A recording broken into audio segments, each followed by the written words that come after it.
Hudobný host v štúdiu L-Rádia.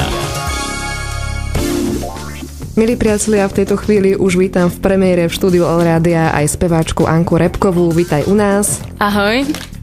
Ak by ste náhodou nevedeli, tak Anka je známa z muzikálov Vlasy, Rebelové či Rocky Horror Show.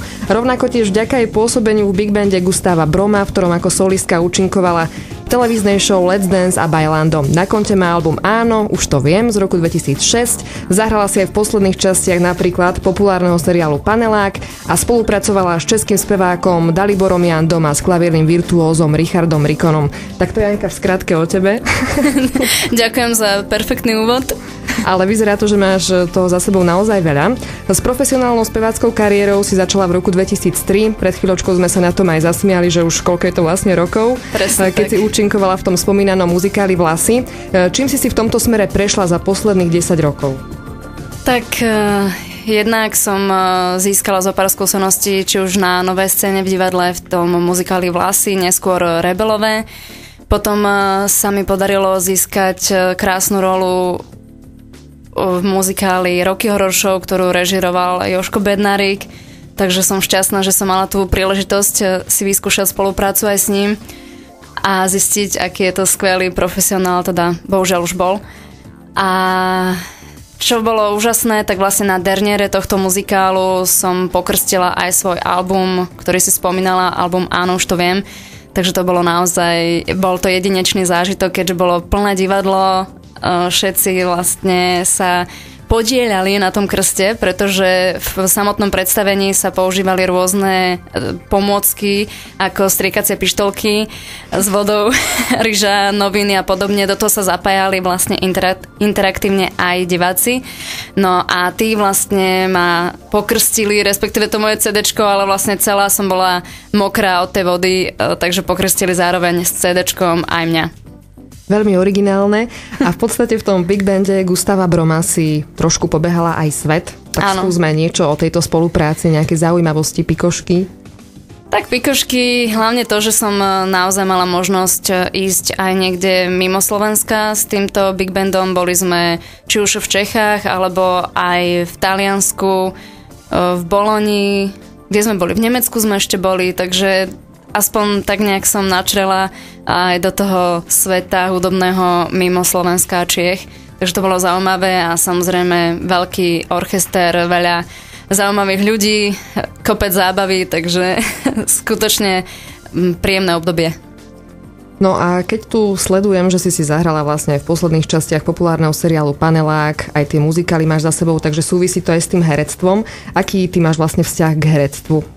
Tak mám taký, že som študovala na konzervatóriu v Bratislave, vlastne hudobno-dramatický odbor. Dá sa povedať, keď sa mám tak priznať, že k tomu herectvu som pričuchla až tak na poslednú chvíľu práve predtým, ako som sa rozhodovala kam na strednú školu. Vedela som, že to určite nebude gymnázium ani nič podobné, lebo určité predmety už na základnej neboli celkom moje obľúbené, matematika a podobne. A tým, že som sa už aj predtým vlastne zaoberala tým spievaním, tak som sa rozhodla ísť sem na to konzervatórium. No a tam sa začala v podstate taká nejaká skôr herecké štúdium ešte v tom čase a neskôr teda aj herecká dráha. Tak teraz nedávno teda som dostala príležitosť aj v tomto paneláku. Milí priatelia, s Ankou Repkovou tu budeme aj po jej pesničke, ktorá sa volá Šachmat. Hudobný host v štúdiu L-Rádia. Hudobný host v štúdiu L-Rádia. V štúdiu L-Rádia stále s nami sedí sympatická speváčka Anka Repková. Pred chvíľočkou ste počúvali aj jej pieseň z prvého albumu Šachmat. Anička, skús nám niečo prezrať o tejto piesni. Tak ako ste počuli, tak je taká rokovejšia a priznám sa, že už v tejto dobe alebo v tomto období až tak rokovo nespievam, alebo skôr sa profilujem trošku do takých jemnejších, dá sa povedať, piesní, čo budete mať možnosť aj o chvíľu počuť. A napísala som text a z polovice vlastne aj hudbu. A inšpirovaný text je skutočnými udalosťami, alebo respektíve mojimi zážitkami, prežitkami. Tak ako ťa tak počúvam, tak ty si aj textárka, to je skvelé. No tak trošku, tak sa o to snažím. Lebo to nie je vôbec jednoduché tvoriť texty, zmysluplné texty zo života. To je bohužiaľ pravda, že je to naozaj ťažké. A nevždy sa podarí ten najlepší samozrejme, ale tak treba skúšať a učiť sa. Ale keď je človek emocionálne založený, tak to nie je zase až také ťažké. Však toto, ale väčšinou je to na základe tých nejakých negatívnych zážitkov, že nešťastná láska, keď je človek zamilovaný, tak nevie nič robiť, takže to je problém. Tak. No a talentovaná speváčka Anka Repková prichádza s novým videoklipom k aktuálnemu singlu V bublinkách. Ty si, Anka, stavila na jednoduchosť, čistotu a romantiku. Videoklip je tak vďaka tomu rovnako pohodový ako aj samotná pieseň. Presne tak. Chcela som vytvoriť naozaj tú pohodu, či už v tom poslucháčovi alebo v tom divákovi, aby tam boli krásne obrázky, čo myslím, že sa podarilo aspoň na základe tých reakcií, ktoré počúvam. Však nech posúdia sami aj poslucháči rádia, alebo samozrejme môžu si to aj na internete nájsť tento klip. Volá sa V bublinkách. Prečo práve v bublinkách? Čo bola inšpirácia k tejto piesni?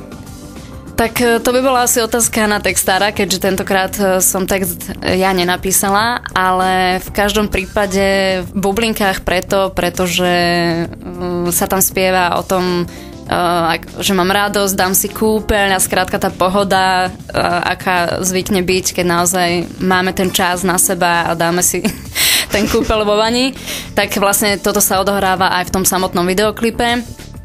Máčam sa vlastne vo vani a som zahalená v bublinkách. V tomto videoklipe vystupujú s tebou aj dvaja samojedi, to je taký krásny biely pes a ty máš s nimi aj jeden taký veselý zážitok, že ťa vlastne zhodili na zem. Áno, zhodili, lebo jednak sa natáčalo na jeseň minulého roku, kedy bolo už tak trošku sichravejšie, tak aj nám malinko sprchlo, tak tá zem bola šmykľavá a vlastne už aj listie bolo popadané, tak oni boli naozaj veľkí siláci a predsa len, keďže sme sa nepoznali, tak až tak ma nerešpektovali, hlavne zo začiatku, takže sa podarilo aj takéto niečo, že ma zhodili, že som sa pošmykla, ale tak nič vážne sa nestalo. Tak si malé útle žieňa, ani sa nečudujem. A prezradám, Anka, na čom teraz aktuálne pracuješ? Teraz vyšiel ten single v bublinkách, prezentuješ ho aj v rádiách, dostáva sa do slovenského éteru rádiového a teraz aktuálne na čom pracuješ?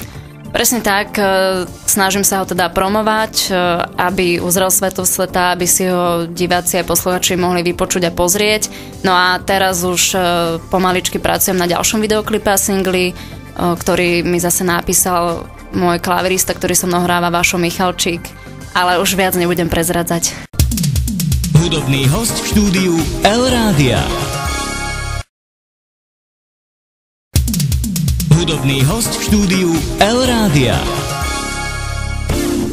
V štúdiu El-Rádia je s nami stále Anka Repková. My sa budeme v tomto vstupe venovať aj vašim poslucháckym otázkam, ale ešte predtým sa ťa spýtam, Anka, lebo sme si tam hovorili v úvode nášho rozhovoru, že si spolupracovala aj s Daliborom Jandom. Aká to je spolupráca s týmto pánom? No príjemná, lebo to je naozaj veľmi príjemný človek, na nič sa nehrá, má fajn dceru, s ktorou vlastne sme sa stali také kamarátky, sme v kontakte stále, takže sa tak vzájomne nejako aj na diaľku podporujeme, keď už aj nie je priamo tá spolupráca momentálne, ale tak sa sledujeme a povzbudzujeme v tej tvorbe. A klavirista Richard Rikon, to je taký, hovorí sa o ňom, že je veľký perfekcionista, je to pravda? Chorobný. Neviem, či je perfekcionista, to by som nemohla asi posúdiť, ale tak z toho, čo sme spolupracovali, tak zase mne práve že hovoril, že ešte viac sa uvoľní, neboj sa, improvizuj a tak ďalej. Takže zase to je také skôr voľnejšie, živelnejšie, že nie je to o tom, že všetko do detailov možno pripravené. Takže možno, ale on je veľmi taký pohodový, tiež pokorný človek, príjemný. Ja o tebe prezradím, že ty si narodená 17. novembra, čiže dá sa povedať, že si revolučné dieťa revolúcie. Tak trošku. Máš aj v povahe také rebelánstvo? Tak toto je taká otázočka, že veru ani neviem odpovedať, ale tak zase je pravda, že v určitých veciach sa vymykám možno nejakému takému všeobecnému názoru, alebo tak, že ja som dosť taký veľký zástanca aj zdravého životného štýlu a že nekupujem určité veci a nepodporujem tiež nejaké spoločnosti, takže zase v týchto veciach som asi trošku rebelant, ale myslím si, že v tom dobrom slova zmysle, lebo sa snažím poukázať na niektoré záležitosti. Posluchačka Vierka sa pýtala, napísala nám na rádiový mail, čo si myslíš o slovenskej hudobnej scéne? Čo si myslím o slovenskej hudobnej scéne? Tak mohla by byť ešte o niečo... mohol by niekto prísť, by toto rozvíril. Alebo myslím, že viacej aby sa dialo. Nie len stále tí istí interpreti, samozrejme aj tí, nech robia, nech sa snažia, ale nech je priestor. Možno náražam teda aj na seba, lebo ja som tiež menej známy interpret, ale myslím to vo všeobecnosti, že aby naozaj bol priestor aj pre tú novú tvorbu, lebo určite je mnoho talentov, o ktorých sa nevie, takže to by bolo fajn, keby sa to trošku uvoľnilo viac. A ďalší poslucháč sa pýtal, je to Paťo z Liptovského Hrádku, no, že či si voľná. Aj také otázky nám tu chodia. Čo myslíš? Asi myslel, či si vo vzťahu, alebo nie si vo vzťahu. Neviem, asi si pozeral tvoju fotografiu, teda máme tam aj video, sme priložili na Facebooku Elrádia, tak tak to zaujalo. Takže je záujem. Tak otázka zostane nezodpovedaná. Trošku záhadnosti treba, tak ako v tom videoklipe je všetko zahalené v bublinkách, tak zostane aj táto otázka zahalená. Dobre. A Anka, ešte nám prezrad na záver nášho rozhovoru, aký ty máš vzťah k Liptovu. Chodíš tu len pracovne, alebo máš tu aj iné väzby, priateľov, známych?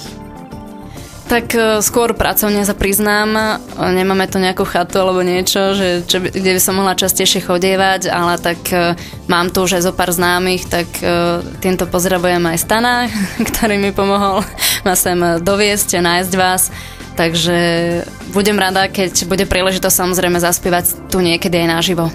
Anka, ďakujeme, že si tu bola a nech sa ti darí vo všetkých oblastiach života. Ďakujem krásne, majte sa, do počutia. Hudobný host v štúdiu Elrádia.